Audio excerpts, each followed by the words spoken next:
Next है बेटा आपका chapter admission of new partner. ठीक है, क्या है इसमें एडमिशन, ये आपका नेक्स्ट चैप्टर है, fourth, admission of new partner. मतलब जब हम किसी पार्टनर को फर्म में एडमिट करते हैं तो इसमें क्या क्या चीज़ें करेंगे। जब हम किसी को एडमिट करेंगे तो हम फर्म में क्या क्या चीज़ें, मतलब क्या क्या चेंजेस करने की ज़रूरत है। नंबर 1, अगर देखो न्यू पार्टनर आएगा, एक तो हमारी आपकी प्रॉफिट शेयरिंग रेशो चेंज होगी। इसका मतलब न्यू प्रॉफिट शेयरिंग रेशो आपको कैलकुलेट करनी पड़ेगी first. Second, accounting treatment of goodwill, क्योंकि जब न्यू पार्टनर आएगा तो उसको हम ऐसे तो नहीं एडमिट कर लेंगे, वो कुछ फर्म को देगा। तो गुडविल का treatment, then accounting treatment of reserve, जो आपने पिछले टॉपिक में भी पढ़ा है, reserves, then adjustments of capital on the basis of new profit sharing ratio. तो ये सारे टॉपिक्स हैं। फिलहाल we will concentrate only in this topic, क्योंकि अब अभी हम इसको ही करने जा रहे हैं। यानी कि जब न्यू पार्टनर आता है ना फर्म में, तो क्योंकि उसको भी कुछ शेयर दिया जाता है। ठीक है, मान लो पहले ए और बी और सी थे, तो वो रेशो वो बांट रहे थे 3:1 में। अब हमारे पास डी भी आ गया, तो डी भी कुछ ना कुछ मांगेगा, तो नेचुरली इनकी जो रेशो है वो चेंज होगी। तो हमें क्या करना पड़ेगा, प्रॉफिट शेयरिंग रेशो को कैलकुलेट करना पड़ेगा। तो ये आपका topic, calculation of new profit sharing ratio. ये जो बेटा न्यू प्रॉफिट शेयरिंग रेशो है ना, ये आपको एग्ज़ाम में समटाइम्स एक सिंगल क्वेश्चन भी पूछा जाता है 1 मार्क्स का, कि न्यू प्रॉफिट शेयरिंग रेशो निकालो, सिर्फ 1 मार्क्स का। और सेकेंडली ये टॉपिक इसलिए भी इम्पॉर्टेंट है आपका, क्योंकि जो आपका एडमिशन का टॉपिक है, यहाँ से आपका क्वेश्चन आता है 8 मार्क्स का, सबसे बड़ा क्वेश्चन। एक ये टॉपिक है, एक और टॉपिक है जहाँ से 8 मार्क्स का क्वेश्चन आता है। तो एडमिशन का क्वेश्चन क्योंकि आपका 8 मार्क्स का आता है, तो जो फुल क्वेश्चन होता है ना इसमें, उसमें आपको new profit sharing ratio calculate करनी ही पड़ती है। इसलिए इस टॉपिक को समझना बहुत ही ज़रूरी है, क्योंकि जब तक आपको ये टॉपिक नहीं आएगा तो आगे के टॉपिक नहीं आएंगे। मतलब ये सारे लिंक्ड है आपके टॉपिक। पहले अगर आपको ये आएगा तो ये आएगा, ये आएगा तो आप इसको कर पाओगे, ये कर पाओगे तो ये, यानी कि अगर आपकी बिगिनिंग ही ठीक नहीं है तो आप आगे कुछ नहीं कर पाओगे। इसलिए इस टॉपिक को समझना बहुत ही ज़रूरी है। ठीक है, तो अभी आपका जब ये सेकंड टॉपिक करवाऊंगी, ये आपको समझ आ गया होगा, तो इसको करने से पहले आपको ये निकालनी पड़ेगी। तो अगर ये ही नहीं आएगा तो आप इसको भी नहीं कर पाओगे। ठीक, तो calculation of new profit sharing ratio, इसको है तो ये बहुत सिंपल, लेकिन इसमें प्रॉब्लम ये है कि इसमें 4 केसेस होते हैं। तो आपको उन केसेस को आइडेंटिफाई करना पड़ेगा। अगर आप आइडेंटिफाई करोगे तो ही आप न्यू प्रॉफिट शेयरिंग रेशो निकाल पाओगे। ठीक, तो पहले मैं आपको करवा रही हूँ केस 1। टोटल हमारे पास हैं 4 केस। तो केस 1 में ये बोल रहा है when only the ratio of new partner is given. कैसे आप पहचानोगे कि ये कौन सा केस है। जैसे कि इसमें दिया है A B C are partners for 3/6, 2/6 and 1/6। तो बेटा एक चीज़ का आपने ध्यान रखना है, यानी कि इनकी रेशो है 3:1। टोटल कितना हो गया 6, डेनोमिनेटर कितना है 6। इस तरह से मतलब पहचान की जाती है कि ये क्या बोल रहा है। ठीक, 3:1। D was admitted for 1/6 share. देखो ये केस है आपका, सबसे ज़्यादा एग्ज़ाम में पूछा जाता है, सबसे ज़्यादा क्वेश्चंस में दिया होता है। ठीक, सबसे ज़्यादा इम्पॉर्टेंट केस मैं कह सकती हूँ कि है, क्योंकि जब आपका ये 8 मार्क्स का क्वेश्चन आता है तो वहाँ पे सबसे ज़्यादा केस यही वाला होता है आपका। ठीक है, D was admitted for 1/6 share, calculate new profit sharing ratio. ठीक, तो एक तो बेटा आपने ये ध्यान रखना है, जब एडमिशन होता है ना तो जो ओल्ड पार्टनर्स हैं वो सेक्रीफाइस करते हैं, और जो न्यू पार्टनर है वो हमेशा गेन करता है। तो ओल्ड पार्टनर सेक्रीफाइस क्यों करते हैं, क्योंकि जो वो पहले से प्रॉफिट बांट रहे होते हैं, कुछ ना कुछ उनको न्यू पार्टनर को देना ही पड़ेगा। जब कुछ ना कुछ देना पड़ेगा, इसका मतलब ओल्ड पार्टनर्स हमेशा क्या करते हैं, सेक्रीफाइस करते हैं। तो ये केस आपका एक ऐसा है, क्योंकि आगे आगे कुछ क्वेश्चंस आएंगे जिसमें आपको सेक्रीफाइसिंग रेशो भी निकालनी पड़ेगी। लेकिन अगर आपके पास केस 1 है तो आपने सेक्रीफाइसिंग रेशो नहीं निकालनी है, क्योंकि ये 3:1 यही आपकी सेक्रीफाइसिंग रेशो भी होती है। ठीक है, सिर्फ न्यू रेशो निकालनी पड़ेगी, सेक्रीफाइसिंग नहीं निकालनी पड़ेगी आपको। तो चलो ठीक है, इसमें क्या बोल रहा है, D was admitted for 1/6 share, calculate new profit sharing ratio. D admit हो गया, कुछ नहीं लिखा है उसने कि ए ने कितना दिया, बी ने उसको कितना दिया, सी ने कितना दिया। तो ये इसकी पहचान है कि ये हमारा केस 1 है। बोला न्यू प्रॉफिट शेयरिंग रेशियो निकाल के बताओ। तो देखो, क्योंकि ये आपको फ्रैक्शंस में दिया है 3/6, 2/6, 1/6, तो हम मान लेते हैं कि हमेशा let total profit is equal to 1, की मान लो फर्म की जो प्रॉफिट है वो 1 है, 1 है। ठीक है, 1/6 दे रहा है, ये 3/6 ले रहा है, ये 2, तो हम मान लेते हैं कि मान लो फर्म के प्रॉफिट्स कितने हैं 1। डी का शेयर कितना है 1/6। तो अब रिमेनिंग शेयर कितना बचा हमारा, ठीक है, यानी कि अगर फर्म के प्रॉफिट 1 है, अगर फर्म का प्रॉफिट 1 है और हम 1/6 दे रहे हैं डी को, तो फर्म के प्रॉफिट कितने बचे, ये आपको एलसीएम निकाल के करना पड़ेगा। 1 और 6 का एलसीएम 6, 1 को 6 से डिवाइड किया 6, 6 को 6 से डिवाइड किया 1, 6 - 1 5/6। वैसे आप इतना लंबा आपको करने की ज़रूरत नहीं है। अगर मान लो ये जो आपका न्यू पार्टनर है, अगर हम उसको 1/5 भी देते हैं तो हमेशा किससे माइनस करेंगे, 1 से। 5 में से 1 गए यानी कि 4/5। ठीक, तो इस तरह से सॉल्व भी हो जाता है, लेकिन मतलब प्रॉपरली वे इसका ये कि हम एलसीएम निकाल के करते हैं। तो अगर 1/6 उसको फर्म में प्रॉफिट दे रहे हैं तो बाकी के फर्म के पास जो प्रॉफिट्स बचेंगे वो बचेंगे 5/6, यानी कि फर्स्ट स्टेप है आपका, जो उसको प्रॉफिट्स देते हैं उसमें से हम 1 माइनस कर लेते हैं, यानी कि 1 - 1/6। तो ये आ गया आपका 5/6। ठीक, ये हो गया फर्स्ट स्टेप। फिर आपने क्या करना है, अब क्योंकि आपने उसको प्रॉफिट दे दिए डी को, तो अब ए का शेयर कितना होगा, चेंजेस होंगे ना इनके शेयर में। दे तो ए और बी और सी अपने प्रॉफिट्स में से दे रहे हैं, तो इनके प्रॉफिट्स क्या होंगे, चेंज होंगे। ए का शेयर, ये ओल्ड रेशो है आपकी 3:1, ओल्ड रेशो है आपकी 3:1। ठीक, तो ए का शेयर हो गया ये 3:1, कितने होते हैं 6। तो ए के शेयर में क्या चेंजेस हुए, 3/6 इसका ओल्ड शेयर है और मल्टीप्लाई 5/6 कहाँ से आया, वही जो हमने डी को दिया 1 - 1/6 यानी कि 5/6, वहाँ से आया ये 5/6। यानी कि ए का शेयर जो ओल्ड है वो है 3/6 मल्टीप्लाई जो अब शेयर बचा फर्म का वो बचा सिर्फ 5/6। तो इसके साथ हम इसको मल्टीप्लाई करेंगे हमेशा। इस केस में 3/6 मल्टीप्लाई 5/6, इसको हमने सॉल्व करना है। चाहे तो आप इसको कैंसिल कर लो, लेकिन हम कैंसिल कम ही करते हैं, ठीक है, ताकि इसके जो डेनोमिनेटर्स हैं वो हमारे ऑलमोस्ट सेम रहें। कर भी सकते हो आप, कोई ऐसी प्रॉब्लम नहीं है। तो ये आपका 5 3 ज़ा 15, 6 6 ज़ा 36, इसने थोड़ा सा कैंसिल भी किया है इसको। 5 3 ज़ा 15, 6 6 ज़ा 36। तो ये दोनों किसके टेबल में आएंगे, 3 के टेबल में। 3 5 ज़ा 12, 3 12 ज़ा 36, कितना आ गया, ये आप कर लोगे, इतना बताने की ज़रूरत नहीं है। देन आपका बी का शेयर, ये आपका 2/6 मल्टीप्लाई 5/6। 5/6 कहाँ से आया, वो जो डी को शेयर देने के बाद बचा, तो बचा ये 5/18। फिर आया सी का शेयर 1/6 मल्टीप्लाई 5/6, ये सॉल्व किया तो यह 5/36। देखो इनके डेनोमिनेटर सबके अलग अलग हैं। ठीक, तो हमें हमेशा इस केस में क्या करना होता है, डेनोमिनेटर सेम बनाने होते हैं, ये ध्यान रखना है आपने। डी का शेयर है 1/6, तो हम इनके डेनोमिनेटर सेम करेंगे। पहले ए की है 5/12, बी की है 5/18, सी की है 5/36 और डी की है 1/6। तो इसका डेनोमिनेटर सेम बनाने के लिए हमें हमेशा एलसीएम निकालना पड़ता है। किस किस का, 12, 18, 36 और 6, इन सब का हमने एलसीएम निकाला तो यह है हमारा 36। 12 को 36 के साथ डिवाइड किया 3 को 5 के साथ मल्टीप्लाई किया 15। सेम ऐसे ही करेंगे। 18 को 36, 18 2 ज़ा 36, 5 2 ज़ा 10। 36 को 36 से डिवाइड किया 1 को 5 से मल्टीप्लाई किया 5, 6 को 36 से डिवाइड किया 6 को 1 से मल्टीप्लाई किया 6। यानी कि अब आप इसका टोटल करोगे 15 और 10 कितने हो गए 25, ठीक है। 25 + 5 कितने हो गए 30, 30 + 6 36। यानी कि ये बेटा आपने चेक करना होता है 15, 10, 5 और 6, इसका टोटल आ रहा है 36। डेनोमिनेटर कितना है 36, यानी कि इसके बराबर इसका टोटल आना चाहिए। इसका मतलब बिल्कुल सही रेशो है आपके। अगर टोटल सेम नहीं आ रहा है तो मतलब गड़बड़ किया है आपने कहीं ना कहीं। 15, 10, 5 और 6, देखो ये आ रहा है 30। चेक करने का तरीका बता रही हूँ, वैसे ही जस्ट फॉर योर नॉलेज, इसको करना ज़रूरी नहीं है, मैं वैसे ही बता रही हूँ कि अगर आपने एग्ज़ाम में चेक करना है तो आप ऐसे चेक कर सकते हो कि आपका क्वेश्चन एकदम सही है। 15 × 10 × 5 × 6 कितने हो गए 36। तो डेनोमिनेटर भी आपका 36 है, इसका मतलब this is our right ratio. तो रेशो आई आपकी 15:10:5:6। अब डेनोमिनेटर हमने बार बार नहीं लिखना है, बस हो गया ये हमारा। तो ये था हमारा केस 1।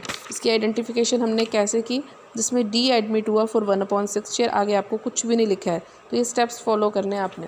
फर्स्ट स्टेप है हमारा कि हम टोटल प्रॉफिट एज्यूम कर लेते हैं 1, फिर जितना डी का शेयर होता है उसमें से माइनस करते हैं। ये आप नोट करते जाना नोटबुक में कहीं पर, ठीक। पहले total profit late total profit, फिर डी का शेयर माइनस करो, ये आप नोटबुक में लिखोगे।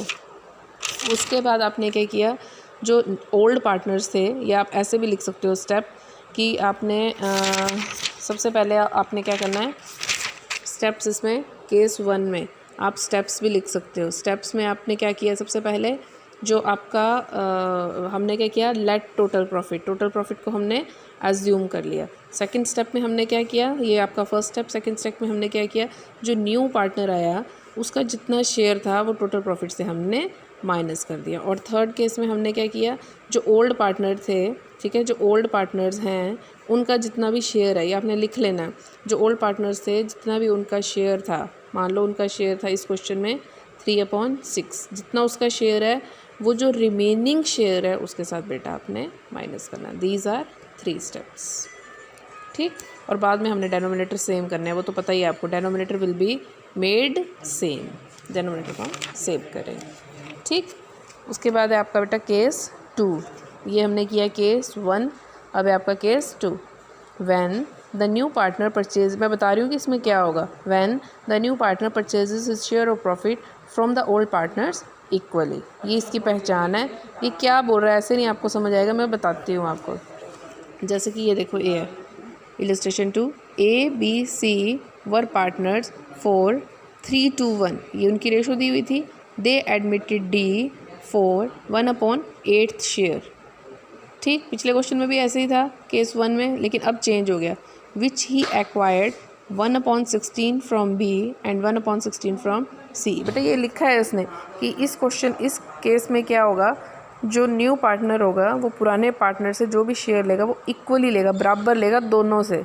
जो न्यू पार्टनर आएगा वो ओल्ड पार्टनर से दोनों शेयर बराबर लेगा। तो ये देख लो वो बराबर ही ले रहा है, B से भी 1/16 ले रहा है, ठीक है, और C से भी 1/16 ले रहा है। लेकिन A से उसने कुछ नहीं लिया, ऐसा भी हो सकता है, ठीक है। B और C से लिया, एकदम बराबर लिया, A से कुछ लिया ही नहीं है उसने, समझ रहे हो। This is our case 2, equally होता है, लिखा नहीं होगा, आपको पहचानना पड़ेगा ये केस कौन सा है।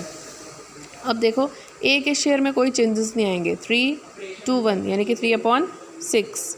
तो उसके बाद B का शेयर है आपका कितना, 2/6, ठीक। इस क्वेश्चन में आपने क्या करना है, इसमें केस 1 वाले स्टेप्स फॉलो नहीं होंगे, इसमें अलग स्टेप्स फॉलो होंगे। अब B का शेयर है आपका 2/6, वो कितना दे रहा है उसको, B को कितना दे रहा है वो 1/16, यानी कि 2/6 माइनस 1/16, माइनस कर दो इसमें से जितना उसका ओल्ड शेयर है उसमें से जितना वो सेक्रीफाइस कर रहा है, यही इसकी सेक्रीफाइसिंग रेशो भी है 1:1, ठीक।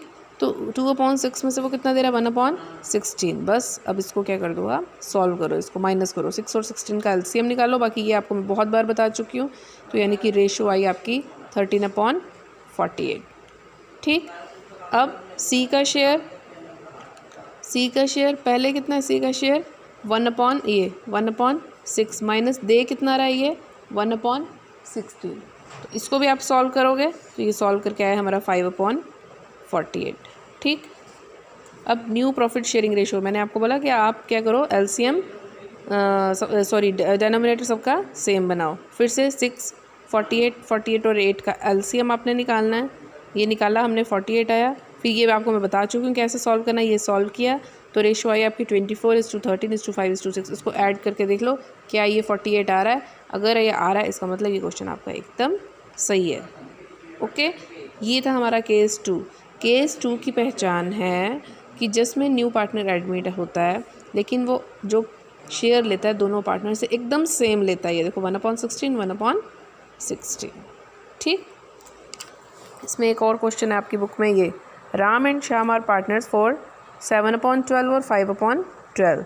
दे admitted Gopi for 1/6 which he acquired equally. उसने ना आपको बताया नहीं कि कितना लिया, बस इतना लिखा है कि इक्वली। इस क्वेश्चन में जो अभी मैंने किया उसने बताया कि 1/16 और 1/16 लिया है, यहाँ उसने बताया नहीं, पूरा इक्वली ले रहा है, राम और श्याम से इक्वली ले रहा है। इसका मतलब 1:1 ले रहा होगा भाई, 1:1 ले रहा होगा from Ram and Shyam. Calculate new profit sharing ratio. New profit sharing ratio बोलता है निकाल लो, ठीक।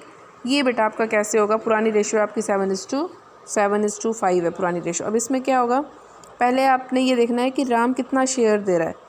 उसने बोला इक्वली मतलब 1:1 यानी कि 1/2 इंटू ये 1/6 कहाँ से आया, ये जो गोपी का शेयर है, Gopi they admit Gopi for 1/6 share, ठीक है। यानी कि 1/2 इंटू जो गोपी को दिया 1/6। फिर से बता रही हूँ, सेम ये केस 2 का ही दूसरा तरीका मैं सॉल्व कर रही हूँ। इसमें एक स्टेप आपका ज़्यादा ऐड होगा। इसमें आपने डायरेक्ट माइनस कर दिया, लेकिन इसमें आपको माइनस करने से पहले एक स्टेप ज़्यादा करना पड़ेगा, क्योंकि उसने बोला इक्वली लिया। तो 1/2 इंटू 1/6, यानी कि उसने कितना दिया, उसको 1/12 दिया राम ने। तो अब राम का नया शेयर कितना हो गया, जो पुराना है 7/12 माइनस जितना उसने दे दिया 1/12 6। उसके बाद ये सेम ऐसा हो जाएगा, लेकिन इसमें आपको एक स्टेप ज़्यादा ये करना पड़ रहा है, क्योंकि उसने यहाँ लिखा था विच ही एक्वायर्स इक्वली। केस 2 ही है आपका, लेकिन उसमें दो वेज हैं, वो बता रही हूँ मैं आपको। ऐसे ही आपका share given by Ram 1/2 into 1/6, यही 1/12 देखो इक्वली 1/12 1/12, यानी कि केस 2 है आपका। तो शाम का न्यू शेयर हो गया ये आपकी ओल्ड रेशो 5/12 माइनस 1/12, यानी कि 4/12। तो अब निकालते हो इसके बाद आप क्या, गोपी का शेयर दिया हुआ है वैसे भी क्वेश्चन में 1/6। वैसे आप 1/12 प्लस 1/12 कहाँ से आया, ये जो राम ने दिया और शाम ने दिया 1/12 और 1/12, इसको हमने ऐड कर दिया। उसके बाद न्यू प्रॉफिट शेयरिंग रेशो तो मैंने आपको बोला बार बार आपने फिर से निकालनी है। तो ये 6/12, ये 6/12 4/12, जो राम का न्यू शेयर था शाम का न्यू शेयर था, इंटू 1/6, तो ये आया आपका 642। 6 और 4 10 और 2 12, इसका मतलब बिल्कुल सही है ये रेशो हमारी। उसके बाद हमने करना है इसमें केस 3। केस 3 क्या बोल रहा है, ये A and B are partners for 7:3। C was admitted with 3/7 share which he took 2/7 from A and 1/7 from B। बेटा इस केस में क्या है ना, लेगा तो ये A और B से जैसे केस 2 में, लेकिन अलग अलग रेशो है। जैसे इस A से ले रहा है 2/7 और B से ले रहा है 1/7। केस 2 में क्या था, वो दोनों पार्टनर से कैसे लेता है, इक्वली लेता है। ये समझ आ रहा है आपको, ठीक है। इन दोनों केसेस में यही डिफरेंस है। ये देखो केस 3 मैंने लिखा है, new partner purchases his share from old partners in a particular ratio. पिछले केस 2 में था इक्वली, इसमें है कि वो इक्वली नहीं लेगा, अलग अलग रेशो में लेगा। ये देखो इसका मतलब ये हमारा कौन सा है, केस 3 है। तो इसमें अब कह रहा है निकालो न्यू रेशो निकालो। तो ए का शेयर ओल्ड है, देखो ये 7/10 माइनस, ये सबसे सिंपल केस है आपका। मतलब जो ओल्ड रेशो होती है ना, आप स्टेप्स लिख सकते हो नोटबुक में। आपने ये लिखना है कि first of all from new partner के शेयर से जो वो शेयर दे देता है वो माइनस कर देंगे, बस दैट्स ऑल। यानी कि 7/10 माइनस 2/7, तो कितना आ गया ये 29/70। बी का शेयर 3/10 माइनस जितना उसने दे दिया 1/7, तो कितना आ गया ये 11/70। अब इसमें क्या करना है, आपने न्यू रेशो निकालनी है। 29/70 11/70, और ये इसका जो शेयर था सी वाज एडमिटेड 3/70। ये सॉल्व किया, ये आ गया 70। तो इसको सॉल्व किया 29 11 30, इसका टोटल करके देख लो, बिल्कुल 70 आएगा। इसका मतलब ये क्वेश्चन हमारा एकदम सही है।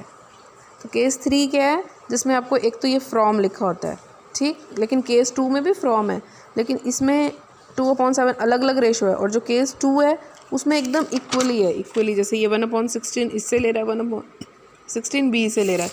इसमें जो है वो क्या है, थोड़ा सा डिफरेंट है, 2/7 और 1/7। बस क्या करना है, आपने ओल्ड रेशो से जितना शेयर दे दिया है वो माइनस कर देना, बस यही करना है आपने,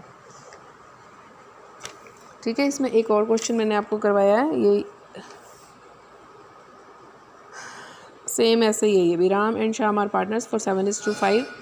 Mohan is admitted on 1/6 which he takes 1/24 from Ram and 1/8 from Shyam. कह रहा है न्यू प्रॉफिट शेयरिंग रेशो निकालो। सेम वैसा ही 7/12 जितना दे दिया माइनस 1/24, इसको सॉल्व करेंगे। फिर शाम का शेयर 5/12 जितना दे दिया उसको माइनस करेंगे, और न्यू रेशो सेम है क्वेश्चन, ठीक। उसके बाद लास्ट में है हमारा case 4। Sometimes old partner surrender a particular fraction of their share in favour of new partner, ठीक है।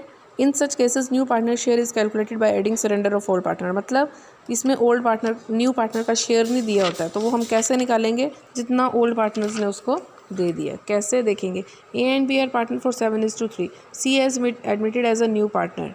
देखो सी का शेयर इसमें आपको नहीं दिया होगा, पहचानना बहुत ही ईजी है, 4th केस है। C is admitted as a new partner, उसका शेयर दिया ही नहीं है। ए सेक्रीफाइसेस 2/7 ऑफ लिखा होगा इसमें, of is share in favour of C, and B 1/7 of is share in favour of C. Calculate new profit sharing ratio. एक तो ऑफ है इसमें, सेकेंडली इसमें जो न्यू पार्टनर होता है उसका शेयर नहीं दिया होता, देखो उसका शेयर नहीं दिया हुआ है इसमें, ठीक। फिर ऊपर से लिखा है कि ए 2/7 अपने हिस्से, ऑफ का मतलब है अपने हिस्से में से दे रहा है वो, और सी भी दे रहा है 1/7 अपने हिस्से में से। तो क्योंकि अपने हिस्से में से दे रहा है तो ए का शेयर था कितना 7/10 मल्टीप्लाई वो दे कितना रह रहा है 2/7। इसका मतलब टोटल कितना दिया उसने 2/10। इसको 7 को 7 से काट दो सॉल्व करके। फिर से बता रही हूँ केस 4 में क्या होगा, न्यू पार्टनर का शेयर दिया नहीं होगा और जो ओल्ड पार्टनर होंगे वो अपने हिस्से में से शेयर देंगे। तो आप स्टेप्स लिख सकते हो इसमें case 4 step number 1। Step number 1 क्या है कि जो उसका ओल्ड शेयर है मल्टीप्लाई जितना वो सेक्रीफाइस कर देगा उसको मल्टीप्लाई कर देंगे, नंबर 1। नंबर 2 स्टेप जो उसका ओल्ड शेयर होगा उसमें से हम उतना माइनस कर देंगे जितना ये सॉल्व करके आएगा, यानी कि 2/10। तो यानी कि 7/10 माइनस 2/10। आपने लिखना कैसे है, आपने स्टेप 2 में लिखना है कि ए का as new share will be calculated by deducting his old share from sacrifice. तो ये 7/10 माइनस 2/10, जब आप इसको सॉल्व करोगे तो ये आ गया आपका 5/10। This is your new ratio. फिर ऐसे ही आपने बी का सेक्रीफाइस निकालना है। बी ने कितना सेक्रीफाइस किया 1/7, टोटल 1/7 नहीं ऑफ हिज शेयर। और ये वर्डिंग आपने थोड़ी सी ध्यान से पढ़नी है, यानी कि अपने हिस्से में से उसने 1/7 दे दिया। तो उसका हिस्सा था कितना, यानी कि उसका हिस्सा था 3/10 मल्टीप्लाई 1/7। ये जब हम सॉल्व करेंगे तो ये आया आपका 3/70, यानी कि ये उसने सेक्रीफाइस किया है।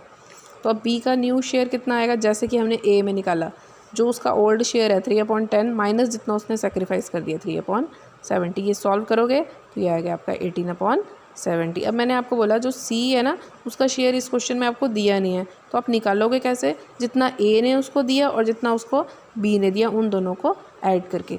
ए कितना दे रहा है 2/10 और बी कितना दे रहा है ये 3/70। ये नहीं ऐड कर देना है 2/7 और 1/7, ये नहीं ऐड करना है आपने, जो आपने टोटल निकाला है वो करना। यही मिस्टेक करते हैं बच्चे। तो ये 2/10 प्लस 3/70 ये एलसीएम निकाल के, यानी कि सी को टोटल शेयर मिला 17/30। अब हमने निकालनी है न्यू रेशो, ये 5/10 प्लस 18/70 प्लस 17/30 लिखा है मैंने, 30 नहीं होगा, ये कितना होगा 70। तो ये आपने फिर क्या करनी है, इसका एलसीएम निकाल के आपने क्या करनी है रेशो, ये एलसीएम निकाला है 5/10 18/70 और 17/70। फिर वही आपने इन दोनों को टोटल करके देख लो 70 है, इसका मतलब ये रेशो हमारी एकदम सही है। तो बेटा 4 केसेस हैं, 4 केसेस को आपने बहुत ही ध्यान से देखना है। मैंने अभी कैसे करवाए हैं आपको, केस 1 2 3 4 आप इसके नोट्स बनाओ नोटबुक में। बिना नोट्स के आप करोगे तो ये नहीं हो पाएगा आपसे। और बार बार जब भी आपने क्वेश्चन पढ़ना है, जब भी आपको आता है कि न्यू प्रॉफिट शेयरिंग रेशो निकालो, फर्स्ट स्टेप है कि आपने आइडेंटिफाई करना है कि चारों केसेस में से ये कौन सा केस है। जब आप आइडेंटिफाई कर लोगे उसके बाद ये आपने है तो ये बिल्कुल सिंपल, लेकिन इसमें आपने कौन से स्टेप्स फॉलो करने हैं ये आपको थोड़ा सा ध्यान रखना पड़ेगा।